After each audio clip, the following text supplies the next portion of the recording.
Start. Good afternoon, everyone.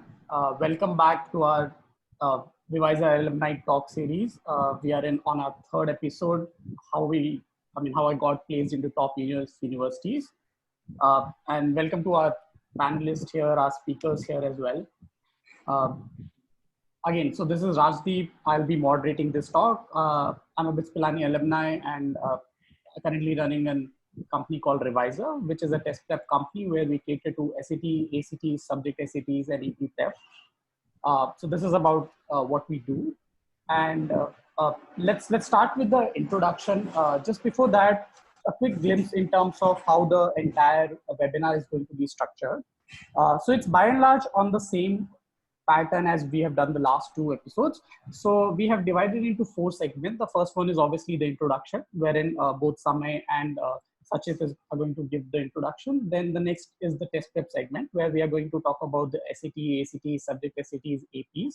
And this is largely going to be very specific to what both Samay and Sachit did to reach to the college where they have reached today. Then we are going to take few questions based on their academics and the profile building in terms of what all have they done in the last 4, 5, 6 years to reach where they have reached. And then the next segment is college application segment, where we have picked up 2-3 questions just to figure out what all have they done in terms of writing the essay, when did they start doing it, and so on and so forth. I think with that, let's start with the introduction. Welcome to both the panelists here, and I think I'll request Samay to start with the introduction. Samay, over to you. Yeah. Hi, everyone. I'm Samay. I went to NPS Koramangala in Bangalore, which followed a CBSE curriculum. So I applied to various colleges like MIT, Stanford, UCLA, UIUC, Berkeley, Cornell, etc. And I was accepted by MIT, Purdue, University of Wisconsin-Madison, but I was also rejected by Stanford, Cornell, Columbia, Princeton, etc. And now I've decided I'm going to MIT, where I plan to major in computer science, where you don't have to decide in MIT what you want to major in until the end of your first year. But this is what I've always been interested in. So this is what I think I will be doing. And I think what I'll be majoring in is computer science. Sachit, why don't you tell us? Hey guys, I'm Sachit. I'm currently in school in Dubai. I just finished school in a school called Dubai College. I used to be in Mariadati until 10th grade, which I was doing ICSE, and now I've just finished with the A-levels. So I applied to a similar list like Samay. I applied to obviously MIT, Stanford, and CMU, UC Berkeley, Georgia Tech, Columbia, Princeton. And I was waitlisted by some. I was rejected by places like Princeton, MIT, Stanford. I was waitlisted at Georgia Tech and Columbia. And so, yeah, I've decided to, I was accepted to USC as well as UC Berkeley. So that's where my choice was, but then decided to go to CMU, but I was accepted into the School of Computer Science. So that's what I'm probably going to be doing. Great. Thanks guys for your introduction. Let's start with the next segment, which is about the test prep segment. And let's start with, I think, our first question. And I think the first question, generally people have this myth about SAT, ACT, when they should do it, right? So I would like to know more about what was your approach in terms of SAT, ACT. Which exam did you guys write? And what was your score, obviously, at the end, if you can also mention that. I think let's start with Sachit. Great. So I believe I started preparing for both the tests in around the summer between 10th and 11th grade, because we had quite a bit of time to do all the practice and learning and stuff. And ReWiser were extremely helpful with that.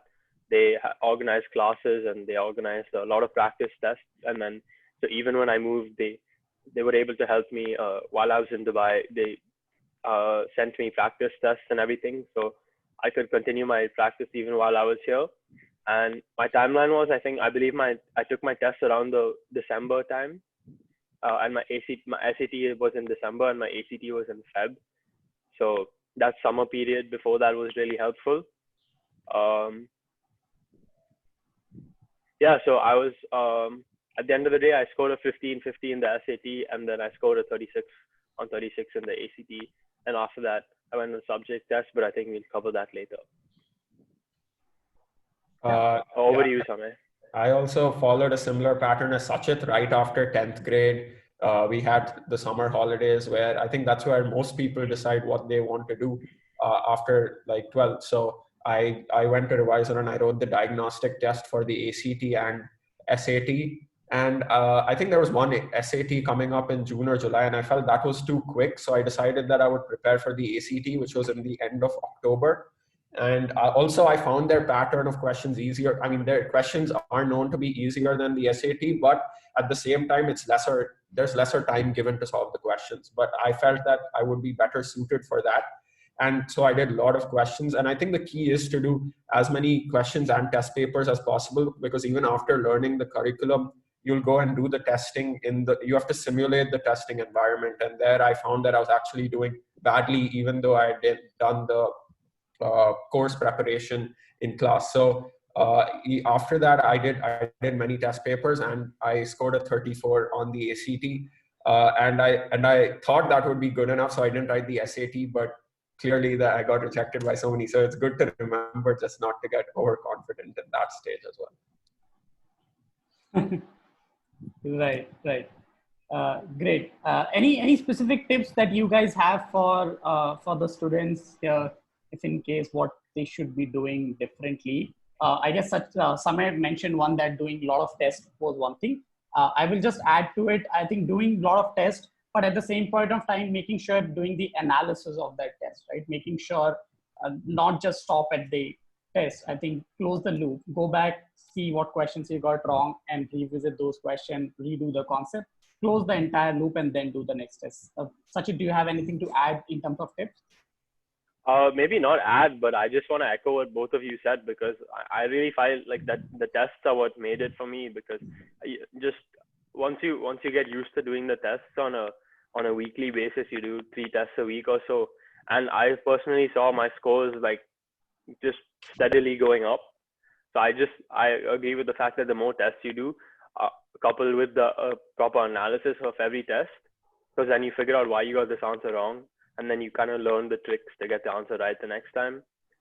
So I feel that's the best way to do it, and there's no substitute for just time you put in. Yeah, I agree with that. Great. I think with that, I'll move on to the next question, which is largely about the subject SATs. So again, the same question is on the similar lines. I mean, what was your approach? What timelines? When did you write it? How many subject SATs did you guys write? And if given a chance, what would you have done differently if you have to do something differently, right? So I think let's start with Samay and probably. Yeah, so I wrote the subject. So the ACT I wrote between the 10th and 11th grade. That summer I prepared, and between the 11th and 12th grade summer I prepared for the subject SATs. I wrote the math level 2 and the physics subject SAT.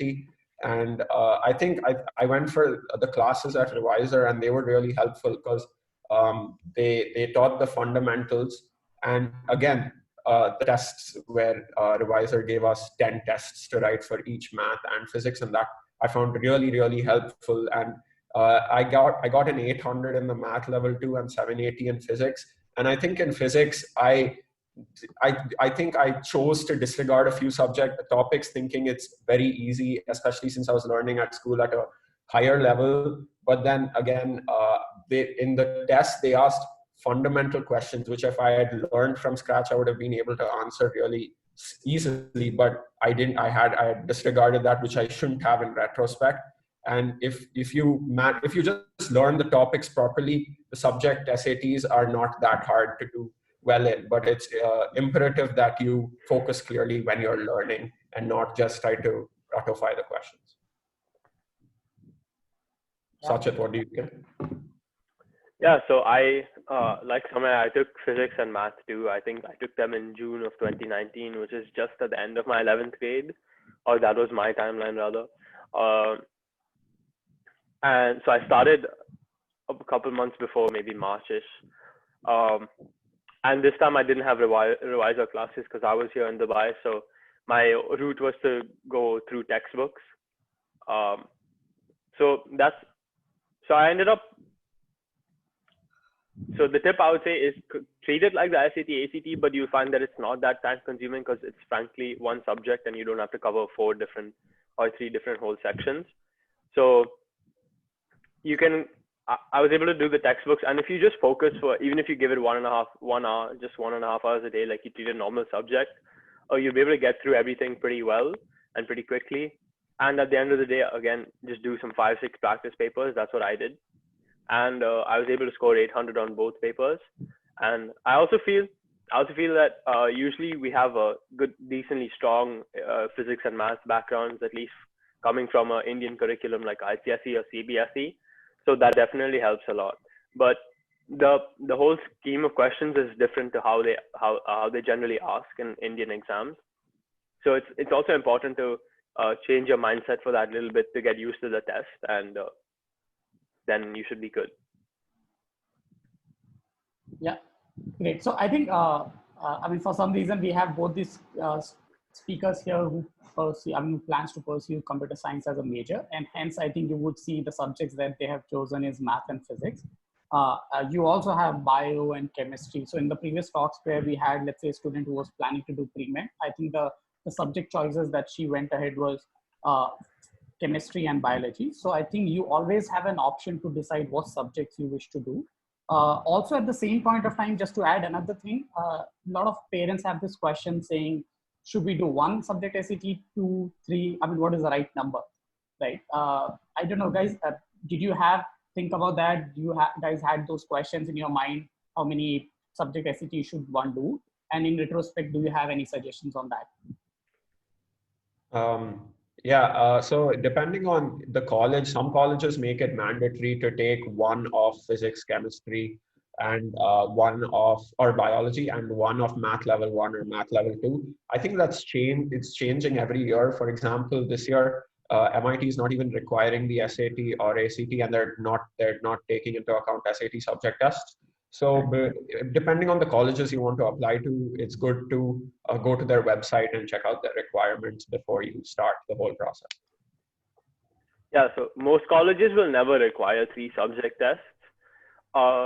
And so basically the most common piece of advice I got is try and get away with doing as less as you can when it comes to subject tests.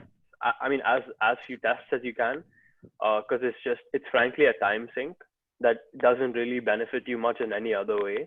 So doing 3 subject SATs versus doing 2, it'll help a bit, but you could use that time better. Yeah, so for example, I think Samay and I were applying to MIT, and MIT had the requirement for a maths level 2 as well as physics. So that kind of already locked in our subject SAT choices, as well as I mean, Samay does too probably, but I have a big interest in math and physics. So those were going to be my choices irrespective. Yeah, but so just see, but I don't know how the scheme is going to change now because testing has obviously become very hard now. So again, I would just like to echo, try and get away with doing as few tests as possible. Yeah, great. I think Samay just added one point saying MLT has gone optional for the SAT HT this year. I think we should consider this year as an optional year where things are very different and not take it in general sense. Right? So a lot of colleges just have gone test optional, and there is a difference. And again, that's another question that I keep hearing nowadays saying, should we write the exam or not? I think if given a chance, if you have a chance, please do write it, because they still say it's test optional and not test blind. And there's a difference between the two, right? So let's say, for example, UCLA said they are doing test blind. So when they say test blind, that means they're not going to look at the scores, irrespective of whether you submit it or not. Whereas when they're saying test optional, that means they are going to look at the scores if in case you have submitted it, right? So if in case they are going to look at it, you might as well submit it if in case you have a good score. If not, then obviously you might want to defer and maybe not submit it. But ideally, you should go ahead and write it and see if you have a good score, do submit it, right? I think that would be the general advice from my end. Great. I think with that, let me move on to the next question, which is again in the test prep segment, which is, should one do APs? Okay, with that, I will probably just give a brief background to a few parents who have joined us or the students who have joined us here. AP stands for Advanced Placement Courses. This is just consider it like a regular curriculum, right? We have a CBSE, ICSE A level. Similarly, AP is a curriculum which is followed by a lot of schools in US. And I think there are different reasons why people do write APs. I think one of the reason is you get credits if you write APs while you are in India. So you get credits, so you save time. So you don't have to repeat the same course in university. You also save cost because you're saving, because you get credits, you obviously save cost. And then the third reason is some people feel that it helps you to strengthen your application, right? So a lot of counselors out here saying that, hey, you should do an AP, you should do 2 APs, you should definitely do history AP and all of that. But I think I would like to know from from our 2 speakers who have gone into the top universities, saying that, have you guys done any APs? And if yes, which was it? And if in case you have not, then what is your general take on the APs, right? Based on your experience with all the universities you have applied for. And let's start with probably Sachit this time. So Swami, let me just refresh. Is it correct that you did not do any APs?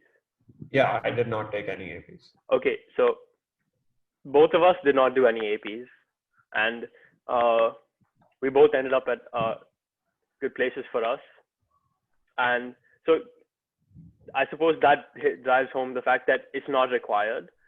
And I'm coming from a Western curriculum, which I actually get credit for the courses that I've done now these past 2 years.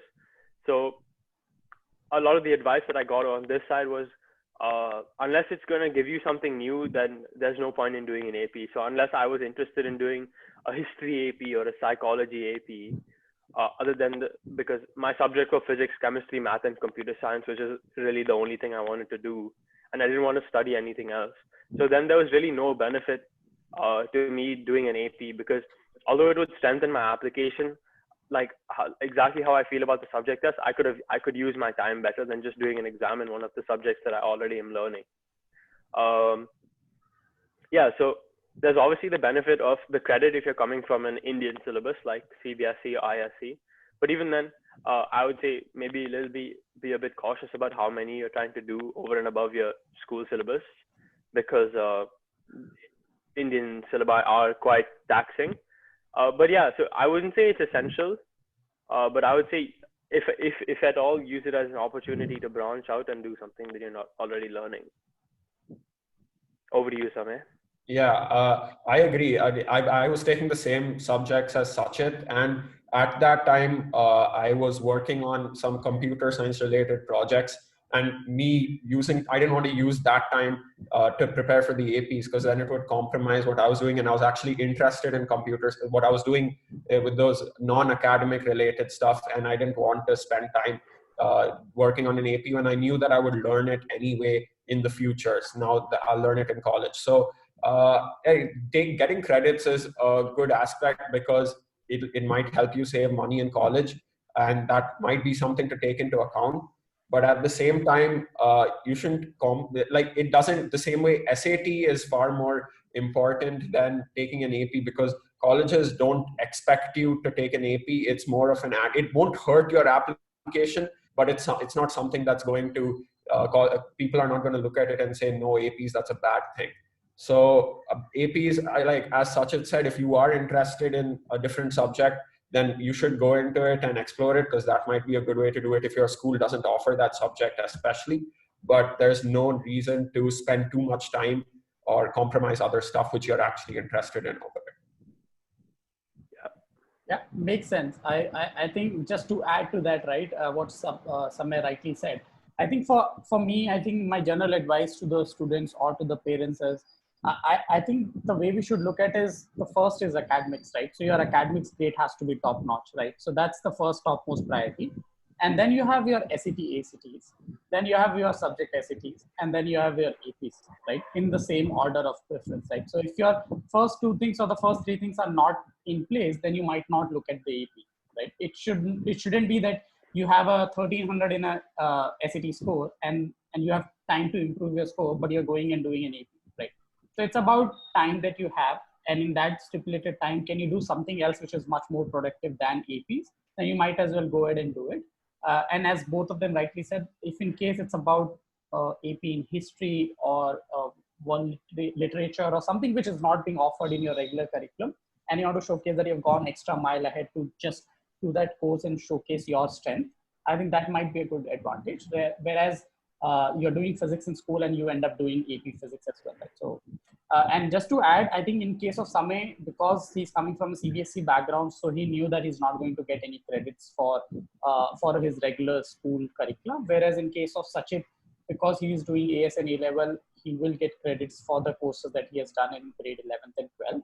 However, that also depends on college to college. Some colleges may give you credits for some courses and some colleges may not give you credits for other courses. It also depends on the scores that you get in those courses. So I think key takeaways for IB and ASA level students, I think you guys anyways get credits for the courses that you do in school.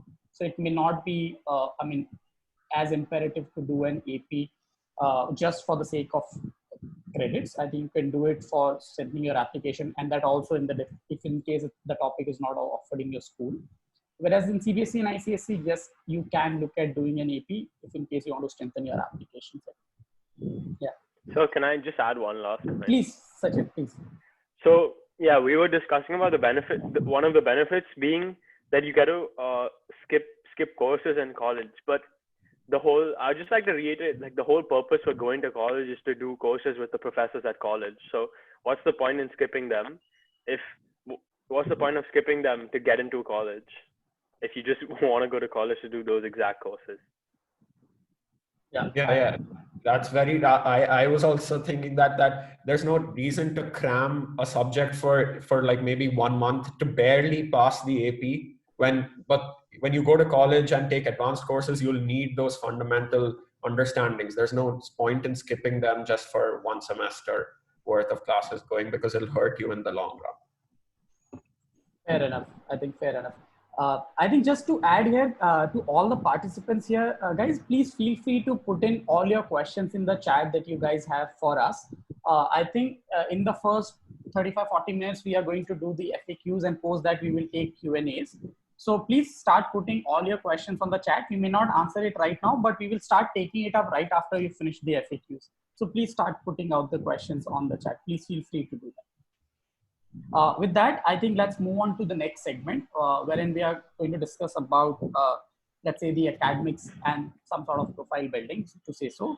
And I think my first question would be, and I don't know how relevant it is for both of you, because I know your grades were exceptionally good. But anyways, I think to answer this question, in your opinion, how much do you think the school grades and the standardized test scores matter for the entire college application process? And let's start with Samir. I think in 11th and 12th, when I started applying, the most common thing I heard was, yeah, don't focus on grades, not focus on grades, but focus on your extracurricular activities. And they make it sound that grades are not as important compared to other things, but that's not true at all. It's very important that it's actually like considered a given. That's why people say that, but they phrase it wrong. That if you're applying to a top college, you will have the necessary grades or marks required to get in, and then they look at what you've done in your extracurricular stuff. So it's not something you should disregard, and you even submit your whole transcript from 9th grade onwards, so 9th, 10th, 11th, and 12th. So if you haven't started, it's important to start focusing on it early and keeping it that way. And it's wrong to say that colleges don't care about marks that much, because they do, right, Sachin? Yeah. So yeah, I'm gonna try hard to think and see if there's anything more I can say. But yeah, I mean, grades are, so if you're applying to the top notch of colleges, like Rajdeep sir likes to say, grades are a given. So that should be your like primary focus. So that should be considered your foundation of your application. So obviously, it doesn't mean that you have to just put in so much effort and try to get 99% in every subject, but your grades should be very, very, like very high. As you should try to at least get them as best as they can be with a good amount of effort. So with a good amount of effort, and then you should start focusing on other stuff. And I feel, yeah, standardized test scores are also pretty important. Although none of us can say for sure, this is all a big guessing game. But yeah, I think Rajdeep sir has an interesting point where he says it's not an entry barrier, rather it's not an entry thing, it's an exit thing. So rather than looking at how good your score is, they might look at how low your score is. Obviously, that could vary from college to college or from person to person, uh, but yeah, so you should again try to get that as high as it can reasonably be for yourself, because at the same time, some people just might not be good at taking tests and they might have other strengths. So it's important also to uh, worry about what's right for you and not compare yourself to other people. Yeah, I think just to add, right, Sachit already said what I think we were discussing the other day. And I always say to all the parents and the students I meet, saying that, hey, for the SET and for the school grades, the way I look at it is, it's not an acceptance criteria, but it could definitely be a rejection criteria, right? Or the other way of looking at it is, it's the entry barrier, right? So I think if you have let's say a 33, 34, 35, 34 plus ACT score, your application at least will not get rejected in the first round of shortlisting, right? And they will at least go through your essays and everything. I mean, think about it. They cannot read all the essays that they have, right? So they will have to come up with some filtration criteria, and those filtration criteria are generally something which is very objective and not subjective as your entire application, right? And to make it objectified, it's your school grades and your standardized test scores, and hence you should try and make sure and see whatever best you can get, and then stop there, right? It's not like, I mean, don't overdo it. Also, don't try it, like give it 4 times and try and see if you can get a 36. I mean, I think we have an amazing example here. With due respect to both of them, and I know CMU is the topmost college for computer science, but if you have noticed, Sachit has a 36 on 36, which is a perfect score in ACT, and Samay has a 34 on 36 on the ACT, but Samay got acceptance in MIT because of, let's say, whatever other profile that he had, which we are going to discuss. And let's say on the other hand, Sachit, even though he had a 36 on 36, which is a perfect score, he still got rejected from MIT, right? So even a perfect score cannot guarantee you an admission into a top-notch college. I think that's a very, very important criteria. So I think for the parents, for the student, try your level best, give it, let's say, an honest attempt for twice, thrice, but not more than that at all. And then stop and work on the other part of your application. Right, guys? Yes, yeah, I agree that although it's important, it's important to focus on other stuff as well. Exactly. Great. I think with that, let's move on to the next question, and which is again a very interesting question, because a lot of parents do have this query more than students. I think kids don't want to switch schools, but I think parents do feel that sometimes in the 10th grade, should we switch to a IB or an A level curriculum from a CBSE and ICSE or a state level board? Is there any advantage that you get if you are from an international curriculum in terms of admission or in any which way, right? And I think let's start with Samay, as he comes from a CBSE background. Yeah, after 10th grade, which is when people usually switch schools, I very strongly considered going to an IB related school, primarily because I was told that it would be, colleges would prefer that more. However, I did spoke to many people, and I came away with the conclusion that that is in fact not the case. And staying in a CBSE school or IB school or whatever board in the end would keep your chances the same as going to whatever college you wanted to. So I stayed in a CBSE school. I stayed in NPS because I had been there for from first to 12th. I was there, and I thought that it would be more comfortable.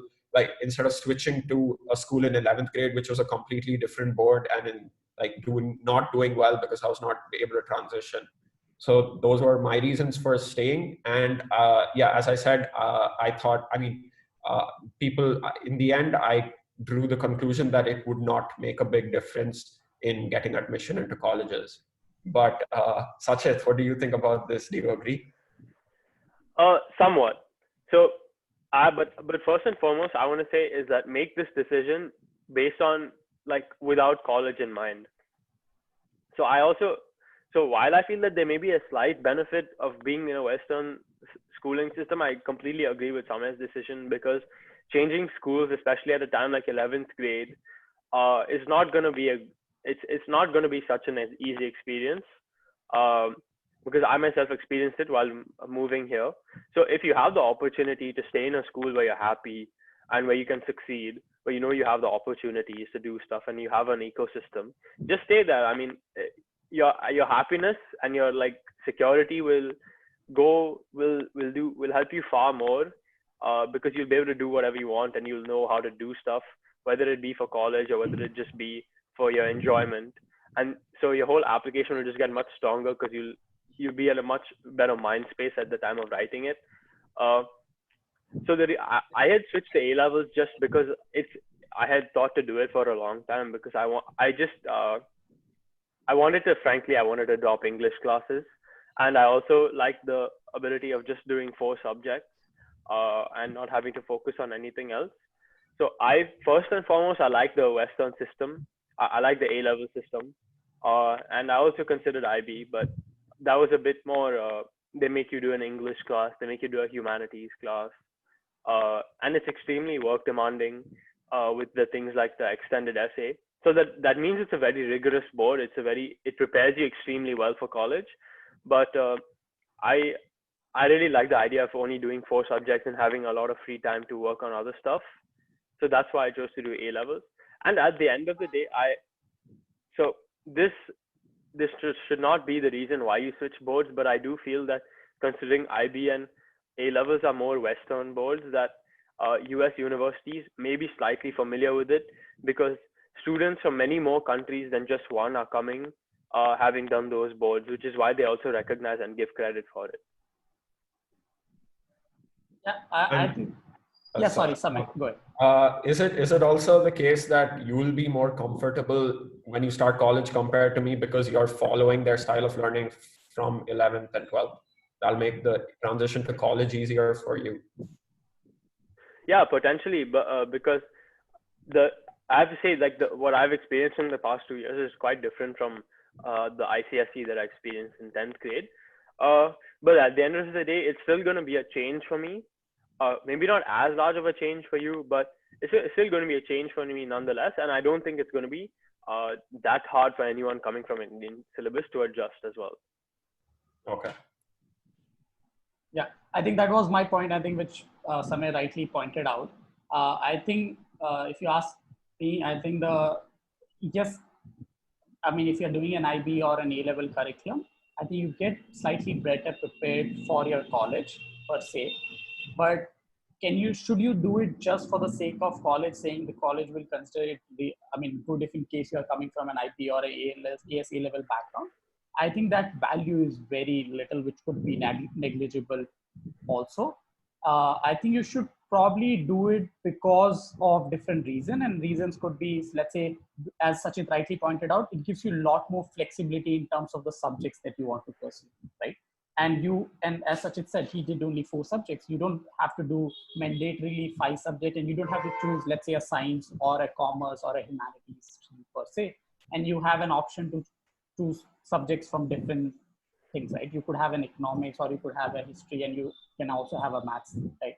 So I think if you're looking at a slightly more freedom in terms of course selection, subject selection, I think that's where the international curriculum would make more sense. But at the same point of time, do remember, I think these guys have talked about the comfort level in the school. I would also like to add, let's say if you've stayed in one school for 8-10 years, you have a better rapport with your school principal and your teachers. So when you are giving your recommendation letters, I think it's much easier for you to get a good recommendation letter as opposed to an 11th grader going into a new college or a school.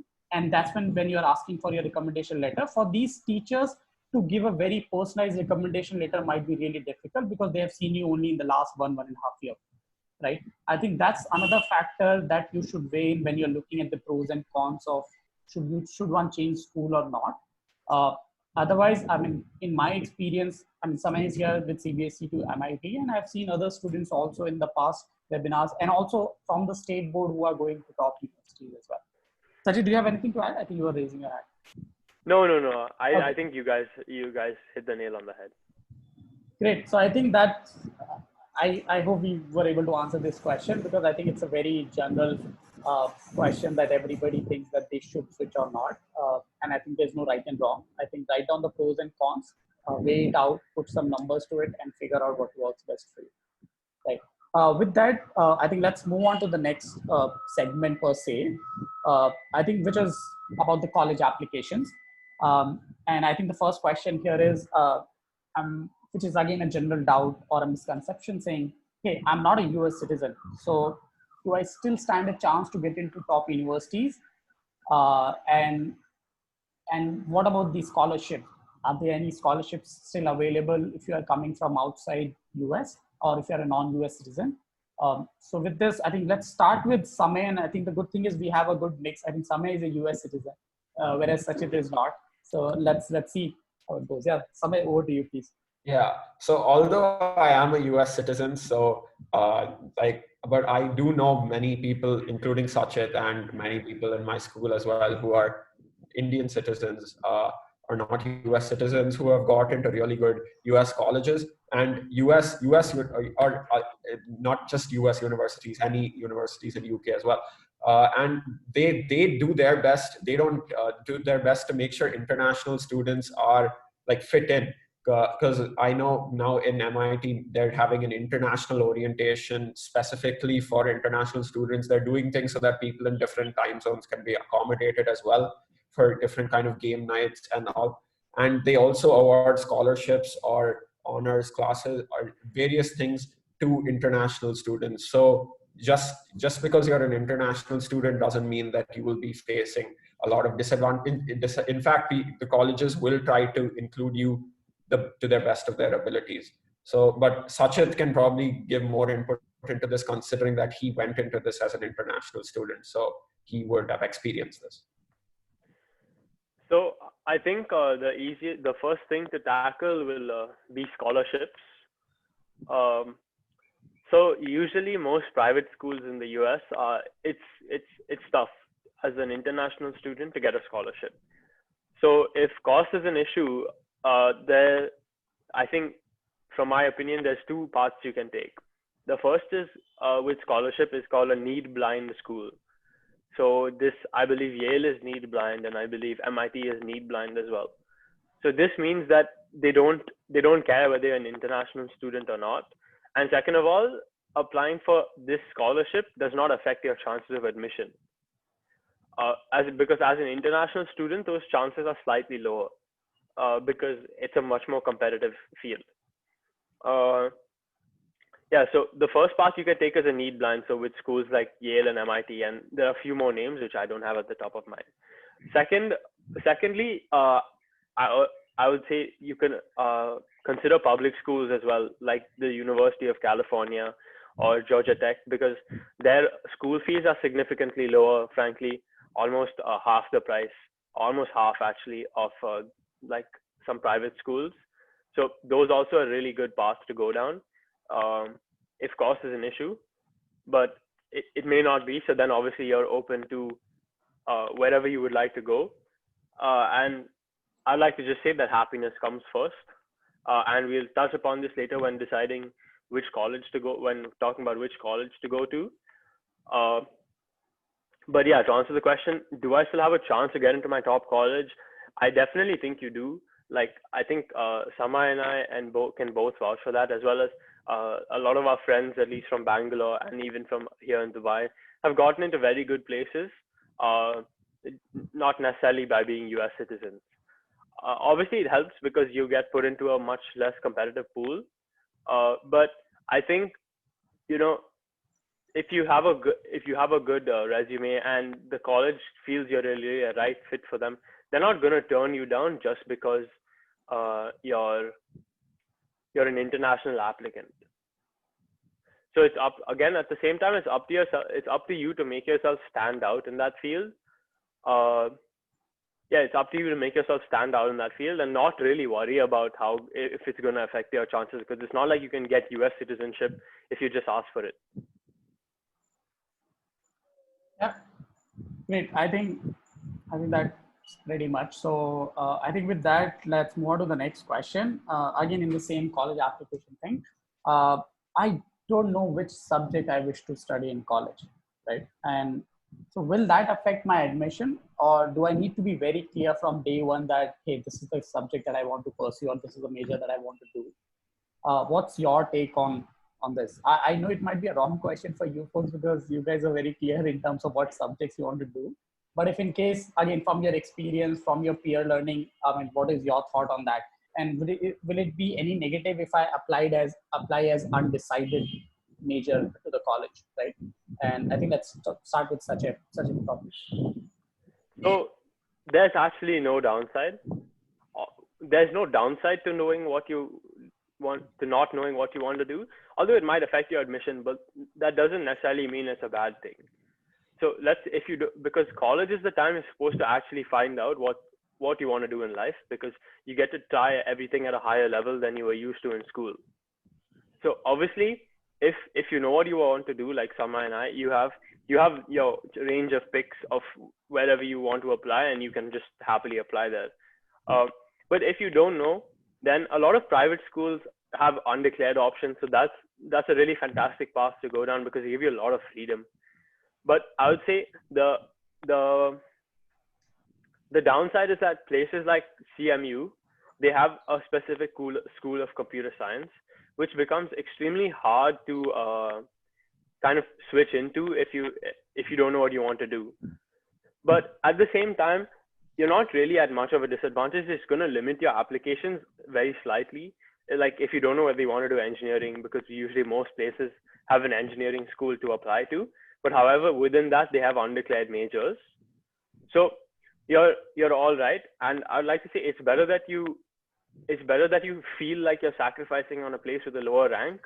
But at the end of the day, you'll be much happier and be more successful because you'll have the freedom to do whatever you want. Yeah. Oh, yeah. I agree with that.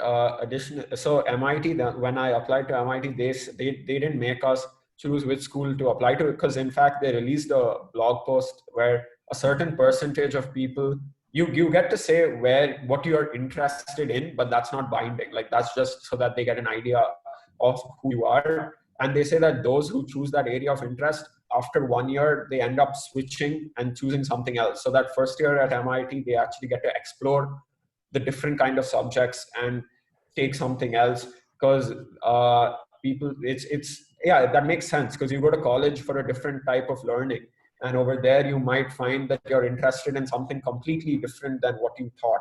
Or even if you haven't thought of anything before, college is the place where you are going to find stuff what you like, because in school it might be very hard to find that, especially in Indian curriculum, where you're given a set of subjects and you have to take only those. You don't have much room to explore. So, so the question is that, can you apply undecided? Will that hurt your application? No, it won't.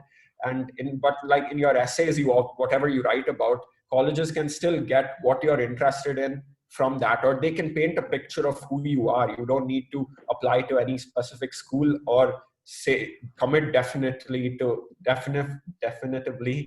anything without getting an idea. I mean, without knowing for sure. So it's completely fine. Yeah, I think that's rightly said, right? That colleges can paint a picture in terms of who you are, right? And I think just to add from our last episode where we have RN who's going to Cornell and he is going undecided, right? So he said a very right point. He said, though I went undecided, but at the same point of time, I did mention in my application saying I'm interested in in physics and in government or international relations. And this is all what I have done in these two things. But I'm not sure which one do I want to pursue at the end, right? So you have shown your interest, right? So you should, when you say undecided, I think when you go ahead and say, hey, I don't know what I want to do at all, take me into the college and I'll figure it out. Maybe that might be a negative impact, saying, hey, you have no idea what you're going into or what you have done at all, right? So in that case, it might be a disadvantage. Whereas on the other hand, saying, hey, these are the three things that I'm looking at or I'm exploring and I'm good at, but I'm not very sure which one finally I will end up doing. I think that would be a good thing to paint a picture, as Samay rightly said, because if you're saying undecided, I don't know. I've not done too much of work on this. I've not figured out yet. I think that might be a negative in a way that they don't know who you are, right? They will not be able to get to know who you are, and it will be difficult for them to give you an admission because they're looking for a perfect pool in terms of a good mix and match from all the different countries and different set of people, right? So I think that would be my point. Samay and Sajid, do you agree with this point, or do you have anything else to add? I agree. Great. Yeah. Yeah, I think with that, let's move on to the last question, and which is let's say a profile building per se question, which is very hyped word. I mean, at least in my opinion. But again, I'll get back to you and see what you guys feel about it. I think the question would be something like, so what do colleges want, and how do I start, right? And I would want, if in case you guys can go very specific in terms of what all have you done in the last 4, 5, 6 years, what all things were there in your resume or in your profile, right? Very specific to your profile, I would say. And how do you think that would have helped you, right? And let's start with such a, yeah. Okay. So my first response to the question, what do colleges want, is we'll never really know. So everyone should actually just go in with that mindset, is that we never actually know what they want. And at the end of the day, this process it just seems quite random. Once you look at it, once you got accepted, once your peers have got accepted, you can't really see any reason to why you might get in some place and not someplace else. Okay, so let me first outline my extracurriculars, and then I can build upon that. So I've applied for computer science. So my extracurriculars involved some computers. So I've studied computer science only for the past 2 years in high school in Dubai. And I really enjoyed it there. But before that, I really had an interest in robotics. So that's been there through competitions at school, and I used to be part of the robotics club at Malyadati, and me and my friends had gone to robotics competitions outside school as well. And so that led to once I came to Dubai, I started a robotics club in this school, where we used to teach kids and do fun competitions like races and everything. So that's kind of how I demonstrate the interest. Secondly, I feel my music I really enjoy my music. So I play piano mainly, and now I play jazz piano, but I try to focus out and branch myself out, and I think I've learned I can play about a total of 5 instruments quite averagely. I did Hindustani music for ICSE, where I learned tabla for 2 years. So I think that was quite an interesting addition to my CV, as well as I produce my own music now, and I upload it online as well. So I think I could show colleges that as well, because I didn't really go down the conventional path of doing music exams and getting to grade 8 as such. I only took one exam, and that was grade 5 in just a couple of years ago, just to show that, okay, I have a piece of paper saying, okay, I can play music at a average level, but in reality, I can play it at a slightly higher level than this, because I've been experimenting by myself and learning by myself.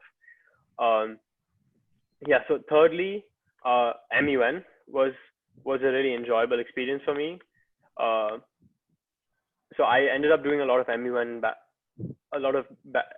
in Bangalore through Aditi, where we went to a few Bangalore conferences and a few international conferences, and I continued that over here in Dubai. So that was interesting. So that helped a lot. I mean, it's a classic route, but it depends on if you enjoy it or not. And I enjoyed the debate. I enjoyed the social aspect of it. Like from last week, Ari and I became really good friends because we met through MUN, and we were just doing conferences together. So, I mean, I didn't do it because of college. I just did it because I found it fun. So that's my main piece of advice. Then I really enjoy scuba diving. So I was able to get, I'm a huge fan of it. I absolutely love it. So that's a really big passion of mine. And I was able to write a couple essays about it. And I feel it showcases a little bit more diversity. Like, I'm interested in the biological side of things as well. maybe like marine biology, and I went for a conservation trip last year. So I've done a bit of volunteer work, not large amounts, but enough.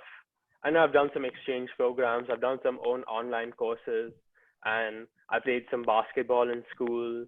I've given a TEDx talk in school, and then over here I did an extended project qualification, which is like a bigger project where you design. For example, mine, I designed a performance, and I had to do like a 6,000 word write up on it.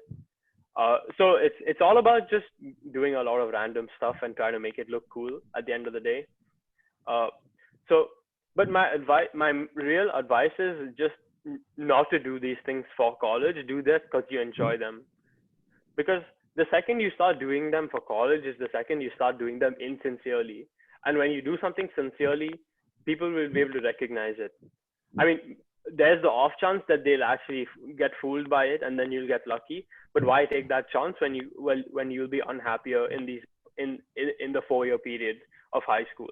So you might as well just do things that you enjoy and try to do them at a high enough level that you can kind of write about them and tell people about them. So at the end of the day, I mean, it seems like a race, but it really shouldn't be a race, because colleges just want to know who you are, and doing what you want to do is the best way of telling them that.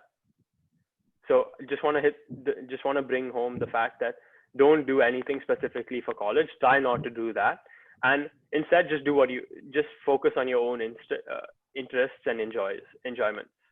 So did I answer it fully, or do I need to include anything else?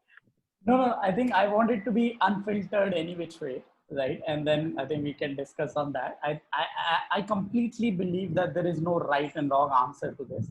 I think every person has a very different objective. I think the main reason of including this question here is I do get these calls from parents who are, the kids are in 12th grade sometimes, 2 months before the exam date, saying, hey, we want to apply for computer science. What else can we do? And my answer is nothing. Just focus on the college applications right now. And because anything that you do in the last 2 months, 1 month, I think the colleges can see through it. I mean, that's all that they have been doing for years now, right? So I think they can figure it out. And I think I'll add my pointers. Let Samay also add what he feels and what all has he done. I think he has something interesting in his bag very early on. I think that has helped. So I think over to Samay right now. Yeah, first of all, I think the scuba diving, I didn't know that. So that was really cool. And second, as Sachin said, there's no way that someone can say, oh, for my college application, I'm going to go do scuba diving and write about it. Because even if now after hearing this, someone on this call decides to go get a scuba diving certificate, there's no way they can write about it as passionately as Sachin would have written about it in his essays, because he actually likes it. So as he said, or as Rajdeep sir also said, you obviously have to do what you're interested in. And what I was always interested in, like whatever school competitions came around, I participated. It started with me looking at those competitions as an excuse to miss a day of school. But after that, I actually got really interested in them. Like I participated in the IRO, which is the Indian Robotics Olympiad, with a few of my friends, and we actually qualified for the national level, and we went for Delhi to participate in that level. And similar to Sachin, actually, I participated in one debate, also various quizzes, and this was all like from 6th grade onward. So I just continued doing them until like even in 12th grade, I was going for quizzes. So it was a lot of fun. And also, you can't, that way colleges can see that you're actually interested in it. Otherwise, if from 6th to 10th, if you do nothing and suddenly 11th you go for 15 different things, they'll obviously see that you're doing it for padding your application, because you have no clear insight before that. You have to do what you're interested in the end, and not do what you think will look good. So I've always been interested in creating videos, which I had I used to upload videos to my YouTube channel, which is really cringe looking back at it. But in 10th, I saw a competition which is like partly done by Khan Academy, called the Breakthrough Junior Challenge, where you can upload a 3-minute video explaining a complex topic in an interesting manner. and the winner wins a college scholarship, like a $250,000 college scholarship, and various other prizes, like a science lab for your school, and for a teacher of your choice, she also gets an award, or he. And the first time I participated, I made my video on a biological topic called autophagy, which is like what science behind fasting, or like how it's good, how it cleans up your body. And I reached the semifinals. But again, it was a passion of mine. I hadn't treated it as a project to do. So I was already, before I had not won, I reached the finals, but before I had got the result that I had lost, I didn't win the competition, I was already looking forward to the next year. And in 11th, I made a video about the circadian rhythms, which is our body's sleep cycle. And I won that year. So that just shows that what you're interested in the end will lead to something. And it's not that you have to choose something and then backtrack and call it your interest. So yeah, I guess that Harsh, and Harsh in the chat also participated. He participated this year. Great video, Harsh. I think you should all check that out as well. And yeah, I think that's it. Just do what you're interested in. Can I just add one more point? Oh, Yeah. please. So in hindsight, okay, so Samai's done everything really well because he entered competitions, he entered quizzes, and he did everything. He was extremely active, but I feel I could have been slightly more active in terms of competitions and stuff. Because although I knew that I liked these things, I was frankly a little lazy. But then, excuse me. But then once I moved to Dubai, I found that there were a nice number of opportunities. What happened, guys? Harsh is toying with us. Oh, okay, no problem. I think I'll throw him out.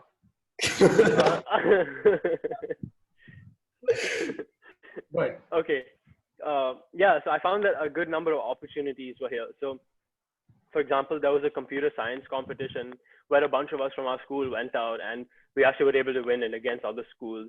So it was like a codeathon, it was called. As well as I was able to do a few Olympiads here through my school, as well as through like the UAE government has like a function.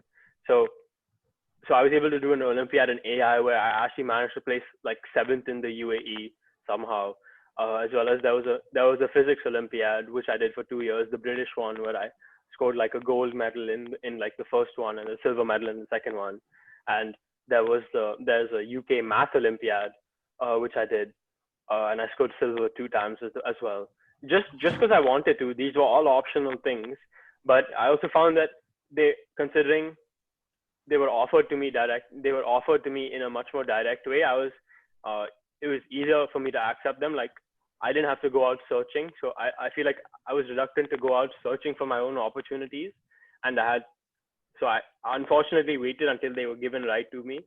But so if I had searched a little bit more and tried to be a bit more active a bit earlier, I might have done a bit better. But at the end of the day, I'm still happy with how my high school experience went. And I don't think I wasted too much time at the end of the day. Yeah. I think we were discussing the breakthrough challenge. Samay, if you could like quickly brief about what that is, maybe just a minute or two. I think for parents and students to understand the importance of it. Don't just do it just for the prize money or for the fame that you get, but still, I think I would still want to iterate in terms of what you have done. Anyways, this video is, I think the link to the video, which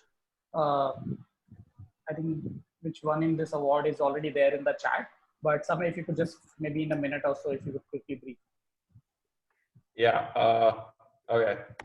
The Breakthrough Junior Challenge is a competition conducted by it's the Breakthrough Foundation, where people like Mark Zuckerberg and Yuri Milner have sponsored it. So it's essentially it's all started with the Breakthrough Senior Challenge, where the winner actually gets $3 million.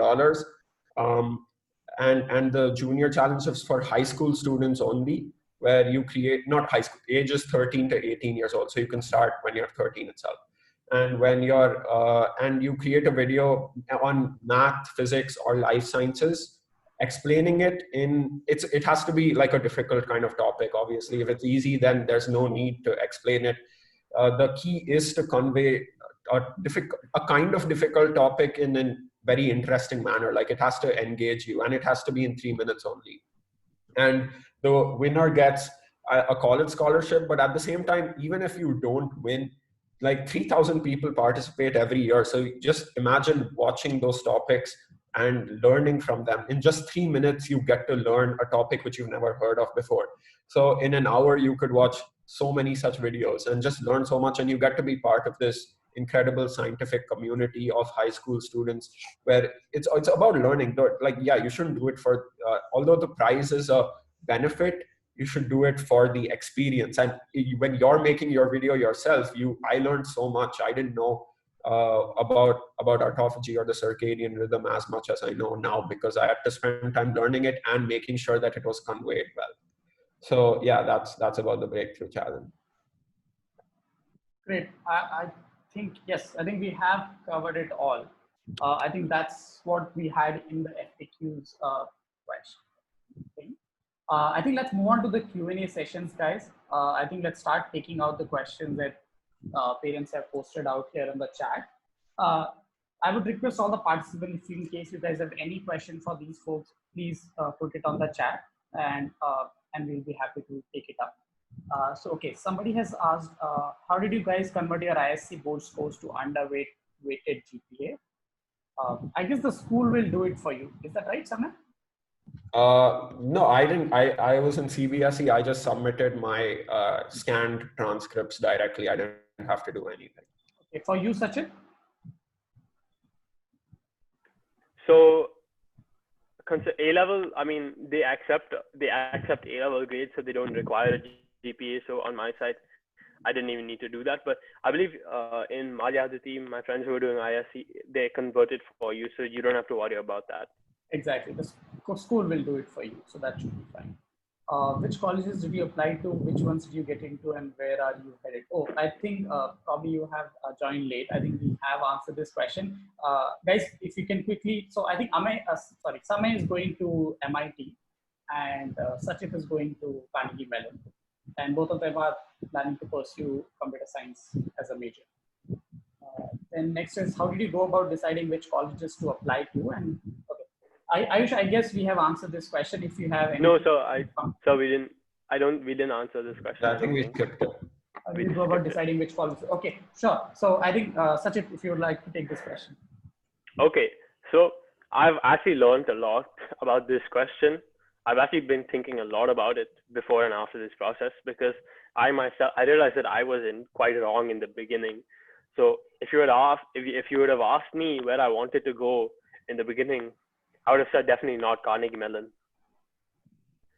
because I was being fed all these misconceptions that it's an extremely nerdy place and everyone just studies there, nobody does anything. But frankly, I found that to be not the case at all. So the long and the short of it is, I feel initially you should just be extremely open-minded, because people might tell you something about a college, but the reality is you probably actually know close to nothing about what the college experience is like at that place. So I would say be as open-minded as you want, as you possibly can be. And when it comes to your particular major, ranking should be a factor, but it shouldn't be that much of a factor, because it's up to you to find the place that you can enjoy yourself in the most and you can be the most productive in. Because if you're going to be in an environment where you feel that everyone is so much better, where you have this thinking that everyone's so much better than me and why am I really here, then you bog yourself down. So you want to be at a place where you feel comfortable, and obviously you don't want to feel too smart, or you don't want to feel too dumb, but you want to kind of feel like you're in the right place where you can actually be yourself and learn from people around you, because that's what the whole college experience is about. So I would say just be as open-minded as you can and take some advice from people, but don't swear by it. And if you have a counselor or something, they might be able to offer you some advice. So you might want to consider the location, you might want to consider the size of a university, and you might want to see if there's any course that you really, really want to do, or any professor that you really, really are interested in. And that should just be your main criteria. Apart from that, you shouldn't really concern yourself with what the university atmosphere is like. Because at the end of the day, after you get your results, you'll probably be accepted into 3 to 5 places that you will want to go. The likelihood that you'll be accepted to everywhere you want to go is quite low. And I think Samay is a great example of that, because Samay is a fantastic guy, but at the same time, he did not get accepted into Stanford, but he got accepted into MIT and Wisconsin and other some fantastic places. And so once you get accepted, then you can do your real digging about the university. Then you speak to people. Then you get a feel of what it's like, and then you decide. Yeah. Like my advice is, don't decide where you want to go before you've actually applied to there. Yeah, that's true. When I first started thinking about where I want to apply, I did completely wrong. I would go on Google and type top computer science universities and just look at the top list. But its rankings are like those rankings are obviously not reflective of where you might fit in better. You might fit in at like a 10th rank versus 5th rank, but and your studies might go better there. Your whole college experience might go better there just because you fit in. So you have to keep in mind what you're interested in. Do you like having a huge student body around you, or do you like the campus being like a large campus or in the city? And those are all like various things which it's easy to answer questions once you think about them. And once you get into a college, whatever 3, 4, as such it said, where you know that you won't mind going there, the colleges itself offer you access to speaking to like upperclassmen in those places, or various like Zoom calls. Like this year we had a virtual campus preview weekend where we would have webinars where we could ask questions about the colleges, and this is before even choosing. So you get to talk to as many people, and I strongly encourage you talk to as many people as possible from all these colleges and ask. Like, it's easy for them to tell you what is good about the college, but you should also ask about the misconceptions or the negative parts you've heard from those colleges about those. Then you can ask about those and they can actually clarify, because everyone's just trying to help you out. And after that, you can make your best decision after having all the information. Yeah, makes sense. I hope Ayush, we have answered your question. Let's move on to the next question. It says, why does one do both SAT and ACT? Reasoning behind it. I was under the impression one is enough. Shed some light on this. Mr. Srinivasan, no, you can just do one. I think it's only in case, let's say for example, Samay, he did only ACT, whereas in case of Sachit, yes, he did both. And I think there was a reasoning behind it, right? I mean, we knew he can do really, really well. Because standardized testing is his cup of tea. So we figured that out, and we wanted to make sure to maximize the scores to whatever we can. And if I'm not wrong, Sachit, we signed up for both SAT, ST together without even knowing what the SAT scores are, right? Yeah. Right. So it's not mandatory to do both SAT and ACT. You can just do with one. Especially in US, both are equally acceptable by all the universities. So you don't have to do both. Right.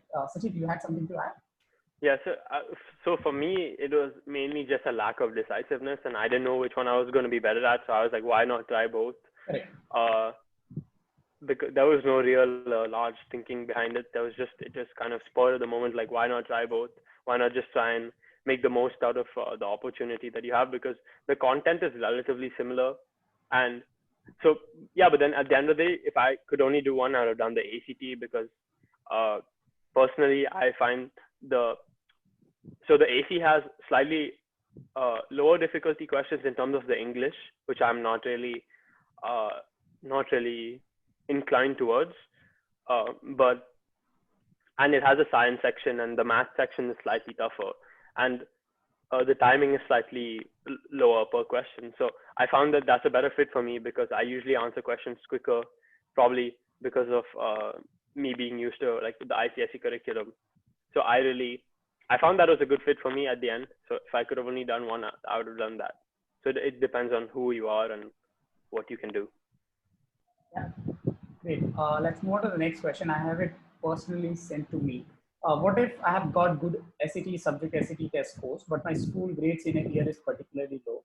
So I'm assuming it's already gone past, right? So I think the focus should be now to improve the next year grade, because I mean, in my opinion, the colleges are also looking at the upward trend, right? So they're looking at, have you bounced back and improved your score? And then if it is just a one-off year, then you can always explain it with the reasoning behind it, saying, hey, it happened because of an XYZ reason. Generally, a lot of these colleges allow you to write an additional essay in case you want to justify something and all of that. So there is enough place where you could justify the low grade if it happens in one particular year, and try and improve it for the next year, because they would like, I mean, they would love to see the upward trend. Right, guys? Do you have anything to add? I'll wait for Samir to say. Yeah, I think that like as grades are important. So if you have bad grades, it's important to now look at them, especially if you've got your SAT subject scores out of the way. There's nothing else for you to do but these are the academic things that you should be giving a lot of focus to now to get them to not even to normal, but you have to get really good to show that, to even show that how you can improve, because colleges will see that you got bad, but now that you're getting really good, they might appreciate that you're putting in the hard work to overturn your grades. So that's good. Yeah. Sachin, what do you think? Yeah, I so my first thing is, if you feel you've got bad grades, just let it be in the past. It's in the past now. Focus and try to reset and just do your best, because there's nothing you can really do to change the past. So now all you can do is affect the future and just try to do your best and try to make colleges see that they deserve to have you and you deserve to be there. Yeah. Yeah, correct. Okay, with that, we have another question here, which says, what kind of financial package did you get, especially at CMU? So Sachin, I think this is directed to you. Yeah, okay. So I have not got any financial package. Like I said, so international students applying for financial aid, it's a bit, it can affect your admission chances, and I didn't want to take that. And thankfully, I am able to pay the university fees. I mean, that's obviously all thanks to my family and my father. But so that was a concern that I didn't have to worry about. But so that might affect people's decisions, but I've not got any financial package. Yeah. And in case of Samay, as he already mentioned, so he had this scholarship from the Breakthrough Challenge. So his college is anyways funded. So I think, yeah. Any other questions? Guys, do you have any questions on your personal chat? Can you check? I got a message from Harsh again. Yeah, apart from Harsh. Maybe I got one question. Yeah. PC. Oh, yeah. The question was about extracurriculars, but we already spoke about that. Okay.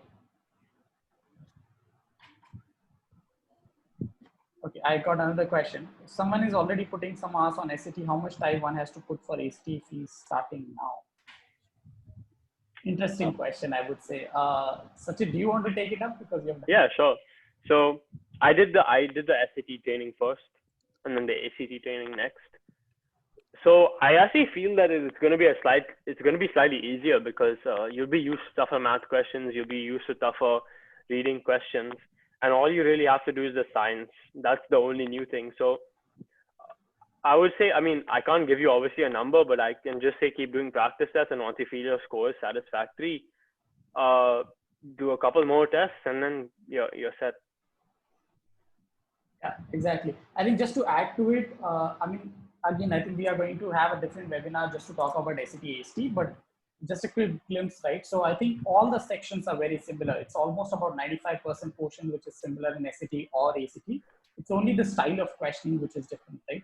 And when Sachit is talking about science, so there is no science per se. It's basically science-based passages that you're reading and answering the question. So it's still a reading, it's more of a reading based section, because I think a lot of people have this myth saying one should do ACT only if you're applying for STEM course. But I don't think that's really true. It all depends on what exam style suits you best. So if you have put in a lot of effort on the SAT front, it's not like you have to put in the same effort on the ACT. I think it's going to be a small delta change, largely just to get used to the style of questioning.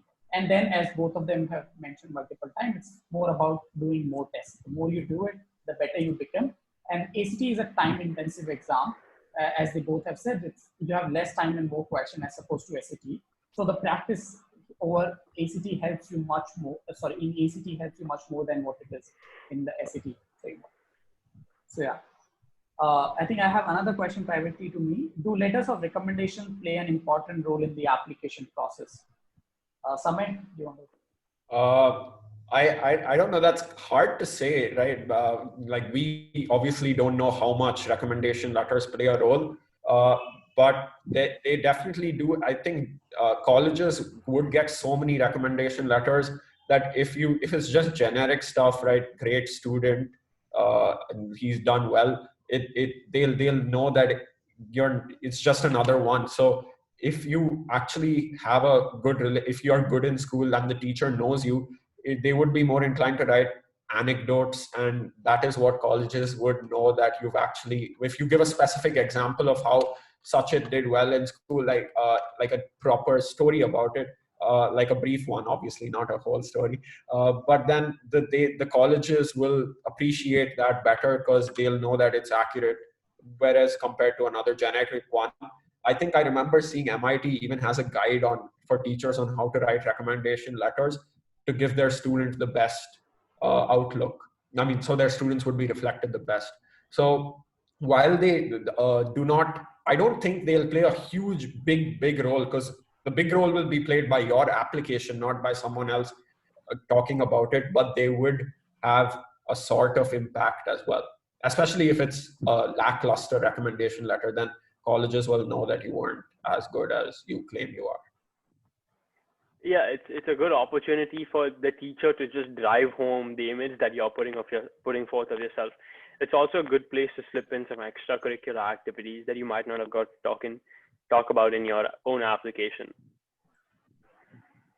Right, that's a good insight. Yeah, you could do that as well. Because yeah, I think I don't know if it's right or wrong. I think you guys should correct. I think in some schools, I think teachers do ask the students to write the letter and then send it back to the teachers, and then teachers submits it.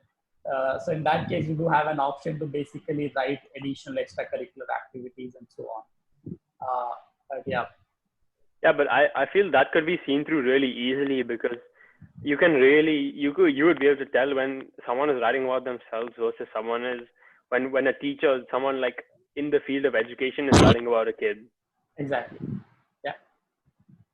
Great. I think let's move on to the next question. I have one. So if you are opting ACT, do we have to write subject SATs? Yes. So for ACT, there is no counter subject ACT kind of thing. So irrespective of whether you're doing SAT or ACT, you still do the subject SATs, because subject SATs showcase the subject knowledge per se, like maths or physics or chemistry or bio, as opposed to ACT, which only caters to your general standard English and maths, that also up until high school level. Anything else you guys want to add to this question, guys? No, that yeah, ACT and subject SAT are different things. So it's you can just look at the college requirement on their website for the subject SAT, and they would state what is mandatory, what is not, and depending on that, you can choose what to do. But ACT and the subject SAT are not related. Yep, I agree. Any other question you guys have on your chat, guys? If we can check, we can take maybe one or two additional questions before we wrap up. We don't have anything from my side, so okay. I don't have anything. Great. So I think these are all the questions that we had. I think thanks to all the participants for taking time. I know it was supposed to be for an hour, but I think we extended it for 1.5 hours. Thanks for staying here and listening to what these guys have to share and talk about their journey. Thanks to both the speakers for taking their time and I think accepting this request to come on board and share their experiences. I'm pretty sure it will be really helpful for all the aspirants who plan to go to these colleges, talk to you guys, because we've just gone through that journey. Thanks a ton. Thanks everyone. Stay safe. Thank you. Thank you.